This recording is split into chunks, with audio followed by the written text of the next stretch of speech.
వాజ్పేయి ప్రధానిగా పనిచేసిన కాలంలో ఎన్నో అరుదైన ఘటనలు చోటు చేసుకున్నాయి. సంకీర్ణ ప్రభుత్వాన్ని నడుపుతున్నప్పటికీ ప్రధానిగా ఎన్నో సవాళ్లను అటల్జీ ఎదుర్కొన్నారు. ఇందిరాగాంధీ తర్వాత మరో ప్రధాని చేయని సాహసాన్ని వాజ్పేయి చేశారు. అణ్వాయుధ సామర్థ్య పరీక్షలు నిర్వహించి భారత్ ప్రపంచ దేశాల సరసన నిలిచేలా చేశారు. కాందహార్ హైజాక్, పార్లమెంటుపై దాడి, గుజరాత్ అల్లర్ల ఘటనలు వాజ్పేయి హయాంలో చెరిగిపోని గుర్తులు.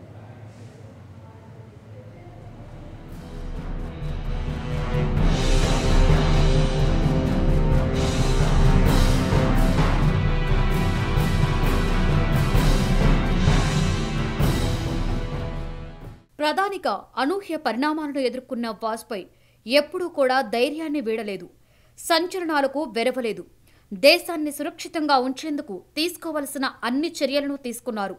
ఓవైపు పొరుగు దేశాలకు స్నేహహస్తం అందిస్తూనే మరోవైపు భారత్పై ఎవరి ఆక్రమణలను, దురాగతాలను సహింపబోమన్నారు. అణుపరీక్షలు చేయడానికి కారణం సైతం అనేకసార్లు వివరించారు వాజ్పేయి. ఇరుగు పొరుగు దేశాలతో భారత్ సత్సంబంధాలే కోరుకుంటుందని, అలాగని ఎవరైనా భారత్ జోలికొస్తే చూస్తూ ఊరుకోబోమంటూ హెచ్చరికలు పంపించారు. అప్పటి వరకు భారత అణ్వస్త్ర పరిజ్ఞానంపై ఉన్న సందేహాలు, అనుమానాలకు ఫుల్ స్టాప్ పెట్టేలా అణ్వస్త్ర పరీక్షలను నిర్వహించారు.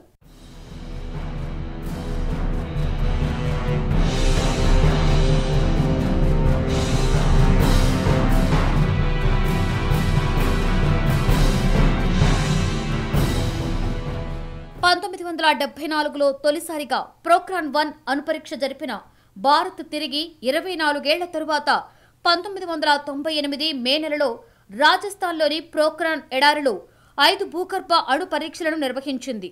పోఖ్రాన్-2తో భారత్ అణ్వస్త్ర దేశంగా ఆవిర్భవించింది.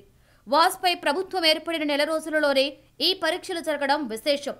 పోఖ్రాన్ అణు పరీక్షల ప్రయోగం ఘనత నాటి ప్రధాని అటల్ బిహారీ వాజ్పేయిదే.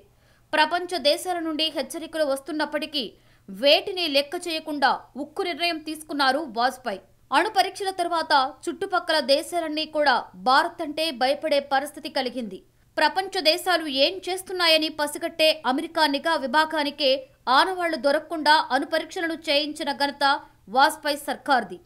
భారత్ అణు పరీక్షలను రష్యా, ఫ్రాన్స్ సమర్థించగా అమెరికా, కెనడా, జపాన్, బ్రిటన్ తదితర దేశాలు అనేక ఆంక్షలు విధించాయి. అణు సామర్థ్యాన్ని అణ్వాయుధంగా తీర్చిదిద్ది భారత్ సత్తాను చాటారు వాజ్పేయి. ప్రపంచ దేశాల నుండి ఆంక్షల ప్రమాదం పొంచి ఉన్నప్పటికీ అందుకు తగిన విధంగా వాజ్పేయి పాలన సాగించారు.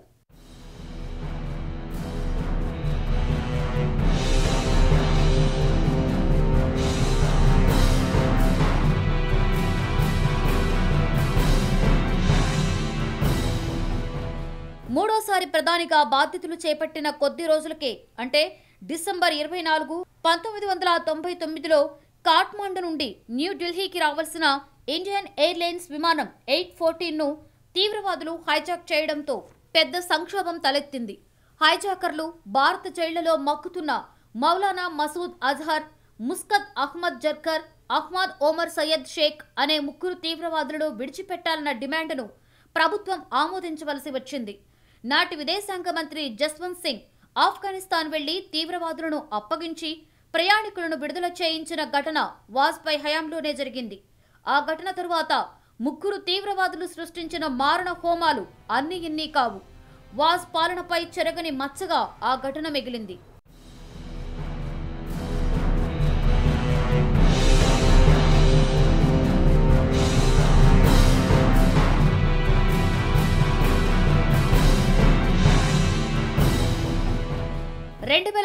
డిసెంబర్ 13న తీవ్రవాదులు భారత పార్లమెంటుపై దాడికి తెగబడ్డారు. దాడిలో 9 మంది భద్రతా సిబ్బంది ప్రాణాలు కోల్పోగా 5 తీవ్రవాదుల్ని పోలీసులు హతమార్చారు. ఇక 2002లో గుజరాత్లో గోధ్రా అల్లర్లతో అట్టుడికిన సమయంలో అల్లర్లను ప్రధాని సొంత పార్టీకి చెందిన వారైనప్పటికీ వాజ్పేయి తీవ్రంగా విమర్శించారు. రాజధర్మ పాటించాలంటూ నాటి సీఎం నరేంద్ర మోదీకి ప్రధానిగా వాజ్పేయి హితవు పలికారు.